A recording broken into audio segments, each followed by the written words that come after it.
So besides the training committee and the curriculum development committee, I was also in the fundraising committee. And in most cases, I was also given positions there. So I became so active in the introduction of permaculture around the country. Besides that, we had a national association called the Permaculture Association of Zimbabwe, which I also volunteered to be secretary, and we were holding monthly meetings for that. We also had a newsletter in that national association, the Permaculture Association of Zimbabwe, which I later became secretary with, in the following years. But having done all the, having been introduced to doing all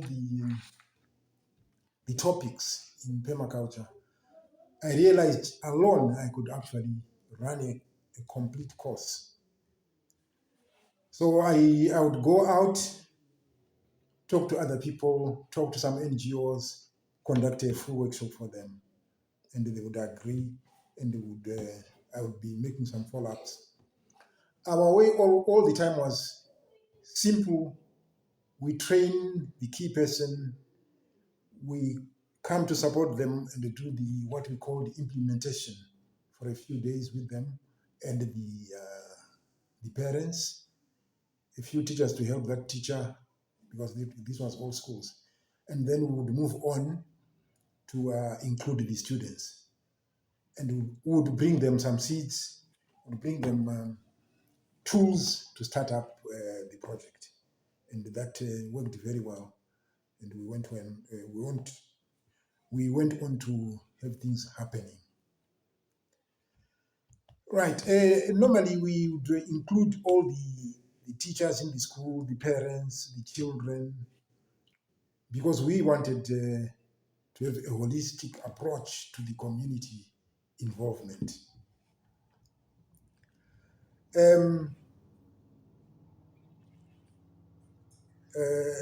Again, was saying, what would I want to do, supposing I get into a new area? Yes, I've been doing a lot of other projects in Ethiopia, in Tanzania, in Kenya, in DRC. Around Africa, I think I've done up to 14 countries, different times, for individuals, for organizations, small plots in urban areas. I've done a few things.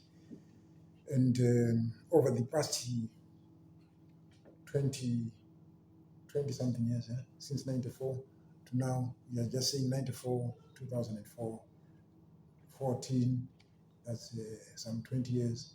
Now it's coming to 28. So I've been just busy like that. At the moment, I'm doing much more in Mozambique. And the past year, I was quite busy in Mozambique doing some projects for some Spanish NGO, and we were trying to feed their orphanage with 400 students from a 17-hectare farm, and that has been happening.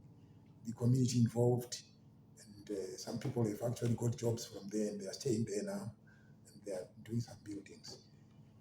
Normally, I want to arrive at a place and I want to do it quietly, without many people around. Write what we call scoping. We want to see the whole place, understand it, and give recommendations, see how it works. In the course, we have been running what we call transects walk. We want to walk across the property in all forms, from one end to the other, diagonally, horizontally, whatever you call them, zigzag, and taking notes on the plant life. We want to know the plant life. We want to know the animal life. When we find ants, we find this and that. We find how grasses are growing. We want to meet elders of the area to find out the history of the area. And we don't want to disturb or sort of interfere with the normal way of life people have. We want to add to what they have, the knowledge they have. We want to put that down I remember in Gambela, one part of Ethiopia, the western side of Ethiopia, we went through that process for 5 days with a lot of travel. And in the end, we came up with a 31 page describing what we have done, what we have seen, and also putting out down the recommendations of what are the possibilities for the area. Of course, so many possibilities can be looked at. For instance, I always look at the possibility of involving the schools, possibilities of looking at the major income sources for the local people. How do we take the major sources of income for the people, from the people, and use them, integrate that into permaculture? We don't want to come in and give some kind of package. We want to say, what do we have? How do we expand on this? In Conso, we're looking at the kind of sorghum they were growing. Our argument was also like, how do they plant the sorghum? We discovered that they were planting their sorghum 1 meter apart. And we are saying, okay, nature does not allow us to plant like this.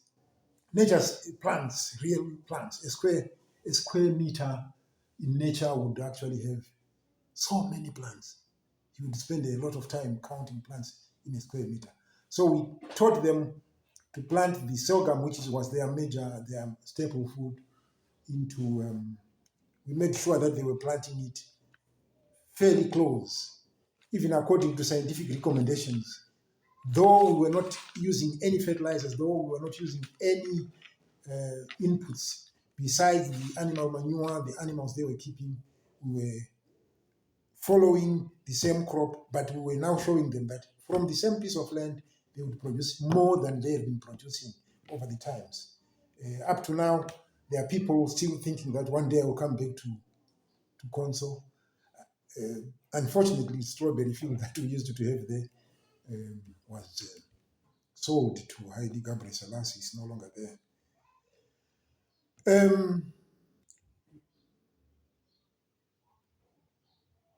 What we want to also look at is this landscape. What are the opportunities? The landscape with lots of slopes, the hilly landscape, it's a big advantage. There is already a slope. We must control the slope.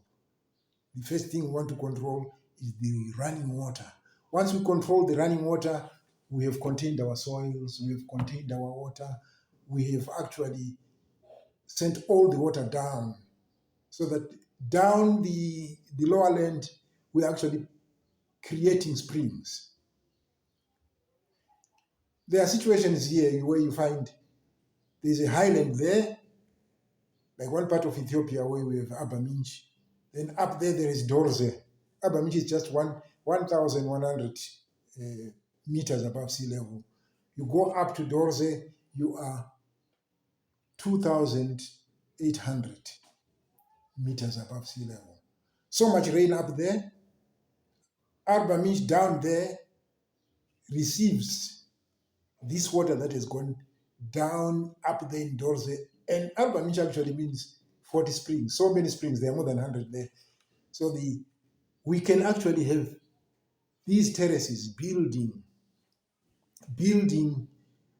springs at the lower level of the land. So when we have this kind of terrain, we are really to learn from the Konso people, from other people. We also use the A-frame to really make a lot of swells, contain more water, have more growth now.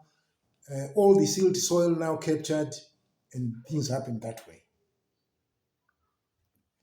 So when you arrive in the area, the Wareda, the local people, everybody's involved. Everybody will put their input and will make notes out of that. That's how it will work. But the scoping period is on its own, because we don't want to jump into a project before we get in really contact with people. We want to really discuss with people. We want to integrate them into what we want to do. And we want to get an understanding of each other. They should not look at us as taking over. They should look at us as adding more knowledge to the knowledge that they have. So in all communities, people have got so much knowledge. It is from this knowledge that we move forward. If we are permaculturists, we are saying the old information, the traditional information, the already known information, there are gaps that we want to feed in and then move forward. That way, we can really have successful projects. Challenges, normally what are the challenges? The challenge is that people look at funding and they have a fund. Once that fund goes, the project is dead. That situation is created by the way funders bring money. They want the money to come in and they want it used for the 2 years and then they disappear from the scene. Now, the approach I've normally used is we develop a permaculture project with individuals, model group. The model group must develop some ownership. We are saying, learn from this project, maybe as an employee. We want you to go home and do the same. We support you as you start to do it. We follow up on you.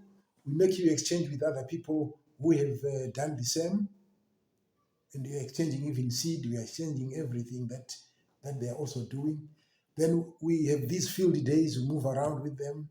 We also find a way of sponsoring some competition, not really a cutthroat kind of thing where people are so cruel of each other. We are actually saying everybody's a winner here. It depends on how much you achieved. We are giving you this level of a prize. So the idea will be, let's annually have field days, exchange visits, and competitions. And this comes on year in, year out. At the moment, we are saying, at the same time, we are saying, what plants did we grow in the first year? Now they are producing. In areas where you can grow purpose, you can actually see this development. In 6 months, they are flowering. Other trees, your budded oranges are already giving flowers and fruit by the second year. And people now tend to integrate this into their life. They love these things. They are part of them. They are part of their lives. So the feeling that the donor will come back, we are moving it out slowly. We want to build them and then gradually move out. And it really works to gradually move out with competitions. And we are always redesigning what they've done so they can actually, like, they are starting afresh. They are starting afresh. So the project grows and grows and grows.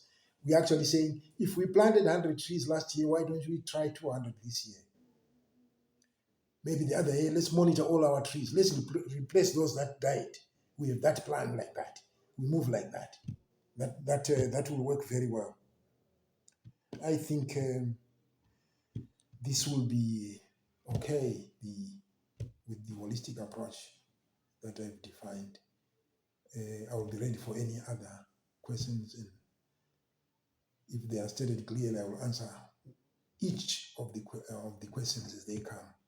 Thank you very much for according me this opportunity, Tegene.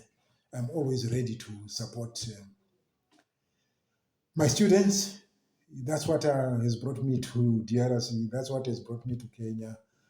That's what brought me to Tanzania. That's what is bringing me to Mozambique. Because during all this time I've been in permaculture, I've done more than 300 maybe permaculture design courses, running them individually. And sometimes I've brought in my students to also take some topics, and it has worked very well. I think this is how it will go. If we are going to go for the M project, we need also to start from the model, polish our model, then bring it to the community. By the time we have really done a good model, they are already attracted to it.